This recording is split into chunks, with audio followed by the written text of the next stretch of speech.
निसंतानता क्या है? कहने का मतलब ये होता है कि जब शादीशुदा दंपति जब सालों तक रिलेशनशिप में रहते हैं और रिलेशनशिप होने के बावजूद भी जब वो उसमें जो फीमेल पार्टनर होती है वो कंसीव नहीं कर पाती है, तो यही निसंतानता या इनफर्टिलिटी कहलाता है। अब इसको सबसे बड़ी बात है कि निसंतानता में हम अगर बात करते हैं मेल पर्सन की, तो अभी जो इनफर्टिलिटी है, कहने का मतलब कि 6 में से 1 आदमी आज के डेट में निसंतानता है। इसमें मेल पर्सन का भी भागीदारी बहुत ज़्यादा हो रखा है। उसमें वो 40 से 50% ऐसे मेल पर्सन होते हैं जिनको कि शुक्राणु की दिक्कत होती है। शुक्राणु कहने का मतलब कि उसकी बनावट में दिक्कत हो, उस जेनेटिक डिसऑर्डर हो या फिर ऐसो उसमें शुक्राणु हो ही ना। तो अगर शुक्राणु ना हो तो ये आज के अगर ऐसा नहीं सोचना है कि आज आप किसी बस में चल रहे हैं तो आपके बगल में जो बैठा हुआ बंदा है वो इनफर्टाइल नहीं होगा।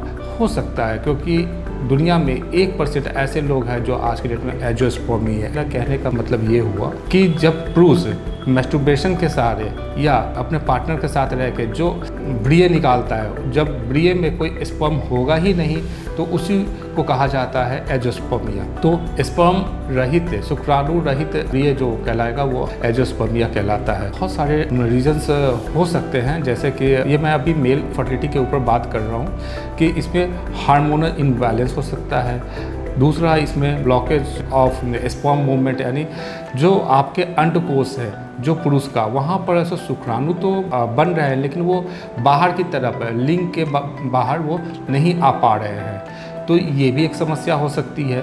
और इसमें अगर हम और इसका जो ट्रीटमेंट की अगर हम बात करते हैं तो इसमें आपको ज़्यादा से ज़्यादा फ्रूट्स और वेजिटेबल लेना है, एक्सरसाइज करना है, आपको मेडिकेशन लेना है और सर्जरी या फिर असिस्टेड रिप्रोडक्टिव टेक्नोलॉजी, जिसको कि हम IVF और ICSI का सहारा लेकर वो रोग से दूर हो सकते हैं और संतान प्राप्ति करने का जो सुख है वो भी ले सकते हैं। अब अगर ये तो मैंने बात करी मेल के बारे में, लेकिन अगर मान लो कि कोई अगर फीमेल पूछता है कि मैं फर्टाइल हूँ कि नहीं है, वो ज़मीन जिसमें कि फसल उगेगा या नहीं उगेगा, अब उसको अगर पता करना है तो हम जैसे कि मिट्टी की सॉइल टेस्टिंग करते हैं वैसे ही हम फीमेल पर्सन की का भी टेस्टिंग करते हैं, जिसमें 2-3 टेस्ट हैं। जैसे कि आपको उस माहवारी के समय उनका अल्ट्रासाउंड करना होता है या फिर HSG टेस्ट करना पड़ता है। WHO का क्राइटेरिया कहता है कि आज के डेट में आउट ऑफ 6 में 1 आदमी, यानी 6 में से 1 आदमी इनफर्टाइल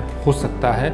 और जो पूरा पॉपुलेशन में 17.5% वर्ल्ड वाइड जो पॉपुलेशन है उसमें इनफर्टिलिटी की गंभीर समस्या और जो ये रोग है वो इतने लोग ग्रसित हैं, तो ये बहुत ही चिंताजनक बात है।